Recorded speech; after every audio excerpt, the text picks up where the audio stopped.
ابھی آیت الکرسی کی جو میں نے تلاوت کی، اب اس میں دیکھیے کہ مخلوقات کا علم اور اللہ کے علم کو مقابلے میں لائے ہیں۔ قرآن مجید فلسفیانہ اصطلاحات اور علم کلام کی اصطلاحات میں بات نہیں کرتا، بات اپنی کر دیتا ہے واضح، لیکن سادہ الفاظ میں فرمایا یعلم ما بین ایدیہم وما خلفہم، اللہ تعالیٰ تو جانتا ہے جو بھی کچھ تمام مخلوقات کے سامنے ہے اور جو کچھ ان کے پیچھے ہے، جو ان کے لیے غیب ہے وہ بھی جانتا ہے، جو ان کے لیے حاضر اور شاہد ہے وہ بھی جانتا ہے۔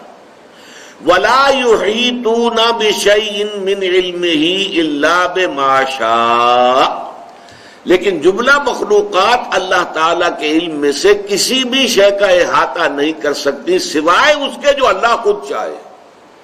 یہ ہے در حقیقت وہ باریک فرق۔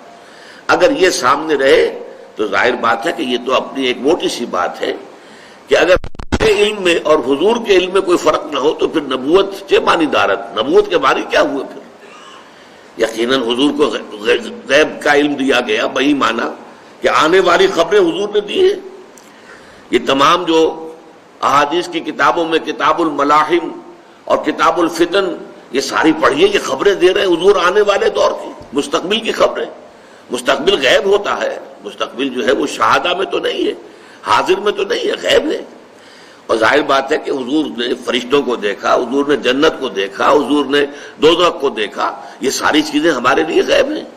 تو لا یظہر علی غیبہ الا من ارتضی من رسول، اللہ تعالیٰ اپنے غیب پر مطلع نہیں فرماتا سوائے اپنے رسولوں میں سے جس کو چاہے۔